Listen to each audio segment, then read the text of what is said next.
dalam Al-Quran pada surah An-Nisa ayat 85 Allah Subhanahu wa taala berfirman, A'udzu billahi minasyaitonir rajim. Bismillahirrahmanirrahim. Man yashfa' syafa'atan hasanah yakun lahu nasibun minha wa man yashfa' syafa'atan sayyi'ah yakun lahu kiflun minha wa kana Allahu 'ala kulli syai'in qadir. Allah Subhanahu wa taala berfirman, dan siapa yang menolong dengan pertolongan yang baik, maka dia mendapatkan bagian daripadanya.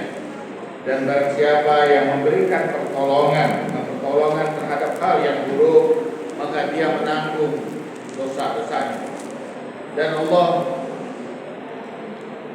berkuasa atas segala sesuatu. Ayat ini menjelaskan kepada kita bahwa dalam kehidupan kita tentu dihadapkan pada beragam pilihan, apakah pada hal yang baik atau tentu pada hal yang buruk. Tetapi bukan hanya pada persoalan antara diri kita dengan tindakan dan atau apa pilihan kita, tetapi juga dihadapkan pada beragam hal lainnya.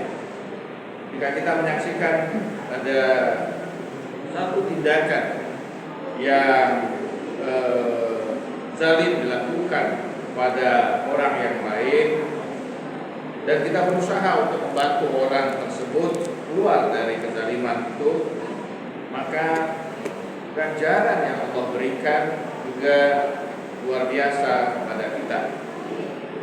Bahwa saat ini kita dihadapkan pada satu keadaan yang hadir di hadapan kita, walaupun tentu berada di belahan dunia yang lain. Bagaimana kemudian kezaliman itu begitu luar biasa terjadi di masa kita sekarang. Sekalipun peristiwa itu jauh, tapi kita menyaksikan melalui berita-berita, melalui kemudian media sosial, bagaimana demonstrasi dengan sangat jelas kezaliman atas nama agama, atas nama suku tertentu terhadap kemudian penduduk Palestina. Bayi-bayi yang tidak berdosa, ibu-ibu yang lemah dengan rasa tanpa bersalah, mereka dibunuh dengan senjata canggih, bahkan dibom. Dan kita menyaksikan bagaimana kemudian saat ini sudah begitu banyak korban yang berjatuhan. Rasulullah SAW bersabda, Man akhazal lil mazlum minaz zalim kana ma'iya fil jannah musahiban. Barang siapa yang memberikan pertolongan pada orang-orang yang dizalimi atas orang yang zalim, maka sesungguhnya dia bersamaku di surga sangat dekat. Ini menunjukkan kedudukan orang yang berusaha memberikan pertolongan kepada orang-orang yang dizalimi. Keadaan yang terjadi sekarang ini menuntut kita pada hakikatnya bukan hanya sebagai kaum muslimin, tetapi sebagai manusia, bahwa kemanusiaan kita tengah ditantang, kemanusiaan kita tengah dipertanyakan ketika kebiadaban itu berlangsung dengan sangat jelas, dengan atas nama kemudian pesan Tuhan bahwa itu tanah yang dijanjikan bagi satu suku atau bangsa, dan dengan pesan Tuhan yang diyakini itu mereka melakukan kebiadaban yang sangat luar biasa. Ini jelas satu bentuk kezaliman, apapun namanya, baik atas nama agama maupun atas nama kemudian kemanusiaan. Tidak mungkin Tuhan yang maha adil, Tuhan yang maha baik memerintahkan orang untuk melakukan keburukan yang begitu luar biasa. Bahkan terhadap binatang pun ketika kita mencabut nyawa binatang ada ketentuan-ketentuan yang harus dilakukan, tidak dengan kesewenang-wenangan. Apalagi ini adalah manusia. Atas nama bahwa mereka itu sebagai bahwa itu tanah yang dijanjikan Tuhan pada mereka, tapi tidak kemudian melegitimasi tindakan yang dilakukan. Dan bukan hanya itu, bahwa bagaimana hegemoni dunia diam terhadap tindakan kesemenangan dan kezaliman yang begitu luar biasa. Padahal pada saat yang sama mereka jugalah yang kemudian selalu mempromosikan tentang hak asasi manusia. Negara-negara ketiga misalnya, ketika tidak melaksanakan demokrasi, tidak melaksanakan sikap hak asasi manusia, bahkan mungkin pada perempuan yang menantang misalnya di satu negara muslim untuk melepas jilbabnya, ketika ada upaya kemudian untuk menangkap perempuan tersebut, terjadi kemudian kecaman yang luar biasa. Tapi ini pencabutan nyawa manusia secara kolektif tidak ada, bahkan kemudian hegemoni dunia itu mendukung tindakan tersebut. Apa peran kita di sini? Bukankah Rasulullah SAW mengatakan agar kita kemudian berupaya untuk melakukan kemudian pertolongan kepada orang-orang yang dizalimi? Bahkan nasihat Imam Ali alaihissalam kepada putranya Imam Husain alaihissalam, qawlan bil haqq wa amalan lil adl wa qawlan lil zalim qasman wal mazlum awd.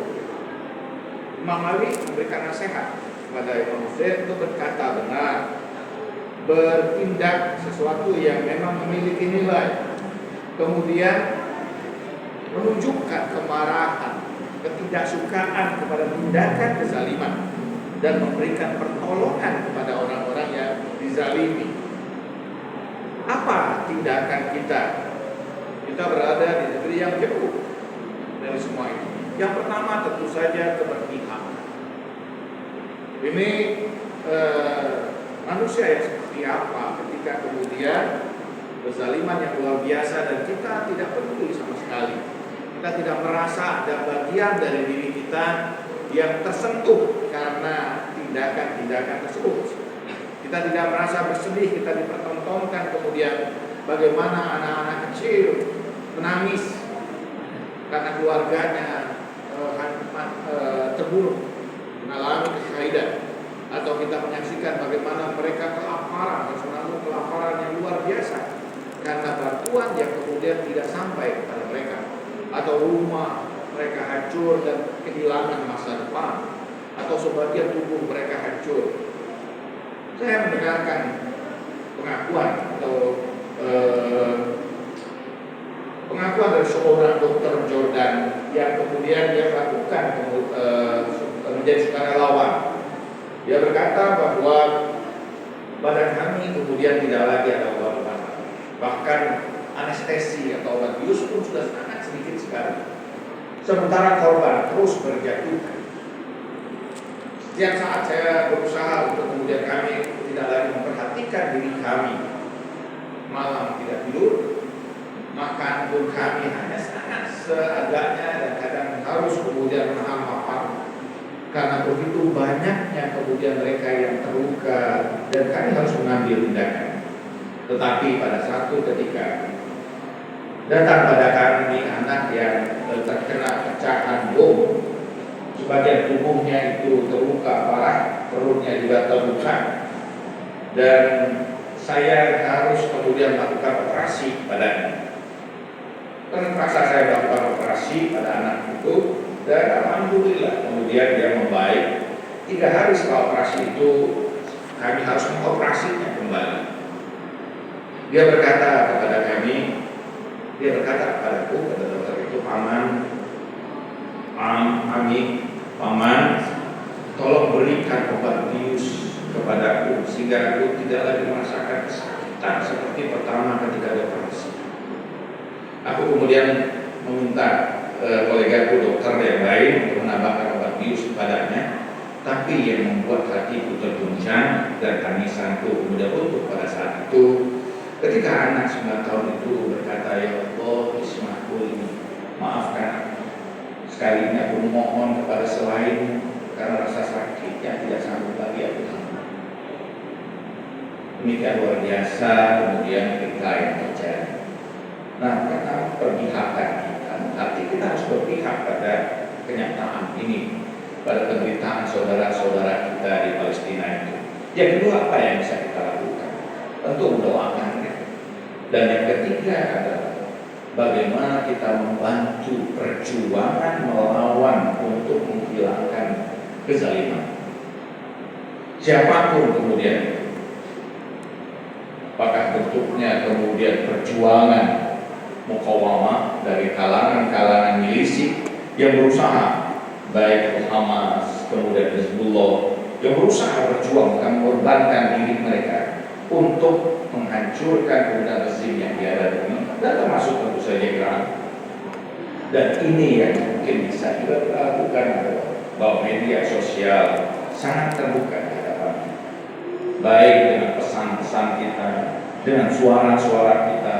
Walaupun mungkin suara-suara itu hanya kecil dan redup, tapi paling tidak mungkin ada hati-hati yang tergetar juga ketika kita menyampaikan suara-suara kita itu dengan menggunakan media sosial untuk melakukan pembelaan kepada saudara-saudara kita yang tertindas dan mereka yang berjuang saat ini, mengorbankan nyawa mereka, mengorbankan harta mereka untuk kemudian melawan kebiadaban, kezaliman yang luar biasa yang didukung oleh hegemoni dunia. Kita berharap tentu saja ada satu masa di mana keadilan itu ditegakkan dan bagaimana kemudian orang-orang yang tadinya lemah kemudian muncul menjadi kekuatan-kekuatan yang baru. Barakallahu wa lakum wa nafa'ani wa iyyakum bima fihi wa zikril hakim. Aku qouli hadza wa